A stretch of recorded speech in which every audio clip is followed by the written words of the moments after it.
السلام علیکم ورحمۃ اللہ وبرکاتہ ان الحمد للہ والصلاة والسلام علی رسول اللہ اشہد ان لا الہ الا اللہ وحدہ لا شریک لہ واشہد ان محمدا عبدہ ورسولہ اما بعد۔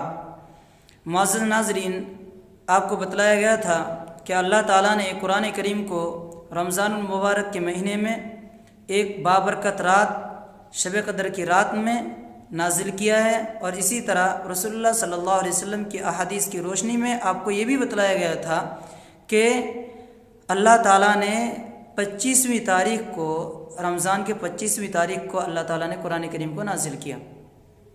تو جیسے نزول کے اعتبار سے قرآن کریم کا تعلق رمضان کے مہینے کے ساتھ ایک خاص تعلق ہے، ایک خاص لگاؤ ہے، ربط ہے، اسی طرح تلاوت کے اعتبار سے بھی رمضان المبارک کا مہینہ ایک بہت خاص مہینہ ہے،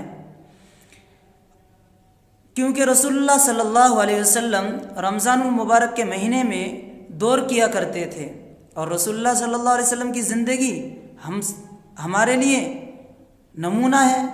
اللہ تعالیٰ نے کہا لقد کان لکم فی رسول اللہ اسوۃ حسنہ، تو جب رسول اللہ صلی اللہ علیہ وسلم کی زندگی ہمارے لیے سب سے بہترین اور شاندار نمونہ ہے، تو ہمیں رسول اللہ صلی اللہ علیہ وسلم کی سنت کو اپنانا چاہیے۔ رسول اللہ صلی اللہ علیہ وسلم کی سنت کیا ہے، آئیے ہم دیکھتے ہیں۔ رسول اللہ صلی اللہ علیہ وسلم نے فرمایا ان جبریل علیہ السلام کان یعارضنی القرآن کل سنۃ مرہ، کہ جبریل علیہ السلام میرے ساتھ ہر سال ایک مرتبہ قرآن کا دور کیا کرتے تھے۔ وَأَنَّهُ عارضنی العام مرتين، اور اس سال انہوں نے میرے ساتھ 2 مرتبہ قرآن کا دور کیا۔ ولا أراه الا حضر اجلی، اور میں اس کا مطلب یعنی 2 مرتبہ جو اس سال دور کیا ہے، اس کا مطلب میں یہ نکالتا ہوں کہ میری وفات کا وقت قریب آ چکا ہے۔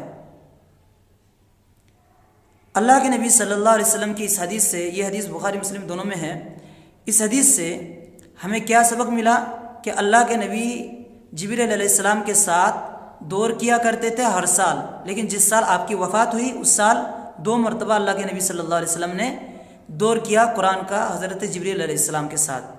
تو دور کرنا سنت ہے، آپس میں ایک دوسرے کو سنت سنانا سنت ہے۔ رمضان کے مہینے میں خاص کر اس کی کیا دلیل ہے؟ اس کی دلیل یہ ہے، اللہ کے نبی صلی اللہ علیہ وسلم کے تعلق سے عبداللہ بن عباس رضی اللہ عنہما فرماتے ہیں کان رسول اللہ صلی اللہ علیہ وسلم اجود الناس، کہ رسول اللہ صلی اللہ علیہ وسلم لوگوں میں سب سے زیادہ سخاوت کرنے والے تھے۔ وَكَانَ أَجْوَدُ مَا يَكُونُ فِي رَمْضَانَ حِينَ يَلْقَاهُ جِبْرِيلُ، اور اللہ کے نبی صلی اللہ علیہ وسلم کی سخاوت رمضان المبارک کے مہینے میں اور زیادہ بڑھ جاتی تھی اس وقت جب جبریل علیہ السلام آپ سے ملاقات کرتے تھے۔ وَكَانَ يَلْقَاهُ فِي كُلِّ لَيْلَةٍ مِّن رَمْضَانَ، اور جبریل علیہ السلام ہر رات، رمضان کی ہر رات میں اللہ کے نبی صلی اللہ علیہ وسلم سے ملاقات کیا کرتے تھے۔ فَيُدَارِسُهُ الْقُرْآنَ، پھر آپ صلی اللہ علیہ وسلم کے ساتھ قرآن کا دراسہ کرتے تھے، دور کرتے تھے۔ تو رمضان کی ہر رات جبریل علیہ السلام اللہ کے نبی سے ملتے تھے اور پھر قرآن کا دور کیا کرتے تھے۔ تو رمضان المبارک کی راتوں میں قرآن کا دور کرنا اور اسی طرح ہر سال دور کرنا، اس سے پہلی جو حدیث تھی اس سے معلوم ہوا۔ تو معلوم یہ ہوا کہ قرآن کریم کا تعلق تلاوت کے اعتبار سے بھی ایک رمضان المبارک کے مہینے کے ساتھ ایک خاص تعلق ہے۔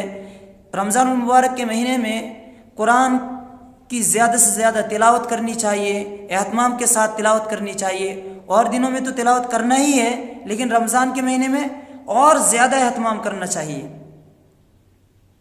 کچھ بھائی ہمارے ایسے ہیں زیادہ عمر ہونے کی وجہ سے کہتے ہیں کہ اس بڑی عمر میں قرآن سیکھنا بہت مشکل ہے، ہر کسی کے بس کی بات نہیں ہے، اور وہ لوگ یہ بات کہہ کر اپنی جان چھڑا لیتے ہیں اور پھر ادھر دھیان بھی نہیں دیتے۔ یہ بات غلط ہے، انہیں باز آنا چاہیے، ایسی بات نہیں کہنی چاہیے، کیونکہ قرآن اتنا آسان ہے، اتنا آسان ہے اس کا اندازہ نہیں لگایا جا سکتا، بہت ہی زیادہ آسان ہے قرآن۔ ہاں اتنا ہے کہ بڑی عمر میں پہنچنے کے بعد ادائیگی کے اوپر زیادہ مشق کرنا پڑتا ہے، تھوڑی سی محنت کرنی پڑتی ہے، تو ادائیگی بھی الحمدللہ درست ہو جاتی ہے۔ اور سمجھنے کے اعتبار سے بچے کے مقابلے میں بڑی عمر والے تو 2-4 دنوں میں سمجھ لیتے ہیں، فٹافٹ سمجھ لیتے ہیں۔ میرے چھوٹے بھائی ہیں، انہوں نے دادری میں ایک شخص کو 2.5-3 مہینے میں قرآن پڑھایا تھا۔ وہ نورانی قاعدہ لے کر فجر کی نماز کے بعد، اسی طرح عشاء کی نماز کے بعد کچھ دیر بیٹھ جاتے تھے، 15 منٹ 10 منٹ 5 منٹ وہ سبق سناتے تھے اور سبق لیتے تھے، پھر یاد کرتے تھے اور سمجھتے تھے اس کو خود سے۔ تو ایسے کرتے کرتے 2.5-3 مہینے میں انہوں نے قرآن پڑھنا سیکھ لیا۔ تو سال بھر ایسے ہی پڑھتے رہتے ہیں، اور رمضان المبارک میں 2-3 قرآن وہ ختم کر لیتے تھے ناظرے سے۔ تو دیکھیے، اور ان کی عمر کتنی تھی؟ تقریباً 40 سے لے کر 45 سے لے کر 50 کے درمیان کا ان کا عمر تھا۔ تو اتنی عمر میں پہنچنے کے بعد اتنی جلدی سمجھ لینا، بھئی سمجھداری تو بڑھ جاتی ہے، عمر جتنا بڑھتا ہے انسان کا، ایسی سمجھداری بڑھتی چلی جاتی ہے۔ تو اب بڑی عمر میں پہنچنے کے بعد اگر کوئی شخص سمجھنے لگے تو جلدی سے وہ قرآن پڑھنا سیکھ سکتا ہے، الا ہے کہ 90 سال 80 سال یا اس سے ادھر عمر ہو جائے تو پھر اس وقت آدمی کی یادداشت کمزور ہو جاتی ہے، پھر وہ پریشانی کا سامنا کرنا پڑتا ہے، وہ ایک الگ بات ہے۔ لیکن بڑی عمر میں بھی قرآن سیکھا جا سکتا ہے۔ اللہ کے نبی صلی اللہ علیہ وسلم نے فرمایا، وَمَن يَتَحَرَّ الْخَيْرَ يُعْطَى، کہ جو شخص بھلائی کی کوشش کرتا ہے، بھلائی حاصل کرنے چاہتا ہے، بھلائی کی متلاشی رہتا ہے، یعطا، اس کو بھلائی دے دی جاتی ہے، یعنی اللہ تعالیٰ کی طرف سے بھلائی اس کو مل جاتی ہے۔ وَمَن يَتَوَقَّ الشَّرَّ يُعْقَى، اور جو شخص برائی سے بچنے کی کوشش کرتا ہے، برائی سے بچتا ہے، یوقا، اس کو برائی سے بچا لیا جاتا ہے، یعنی اللہ تعالیٰ کے طرف سے توفیق دی جاتی ہے برائی سے بچنے کی۔ تو قرآن ایک مسلمان ہونے کے باوجود مسلمانی کا دعویٰ کر رہے ہیں، اور اللہ رب العزت کا کلام وہ ہم پڑھنے نہیں آتا ہم پہ، یہ کتنی بری بات ہے۔ تو قرآن کریم ہم پڑھنا نہیں جانتے، یہ ایک بری بات ہے، اس سے بچنا چاہیے۔ تو جب ہم بچنے کی کوشش کریں گے تو اللہ تعالیٰ اس سے بچا لے گا۔ اور قرآن پڑھنا سیکھنا چاہیے، اگر نہیں جانتے تو سیکھنا چاہیے، اور قرآن پڑھنا سیکھنا یہ اچھی بات ہے۔ تو بھلائی کی کوشش جو شخص کرے گا، جو سیکھنے چاہے گا، تو اللہ تعالیٰ کی طرف سے سکھا دی جائے گی، اللہ تعالیٰ اس کو آسان کر دے گا۔ تو قرآن سیکھنا ہمارے لیے بہت ہی آسان ہو جائے گا۔ محترم ناظرین، آج کے سبق میں آپ کو یہ بتلانا چاہ رہا ہوں، آپ اگر بڑی عمر کے ہیں تو شرمائیے مت، بالکل بھی انہیں شرمائیے، اور قرآن پڑھنا سیکھیے۔ اور ضرور جو لوگ جانتے ہیں وہ بھی اپنا ٹائم دے کر، جو لوگ نہیں جانتے ان کو پیار و محبت کے ساتھ قرآن ضرور سکھائیں۔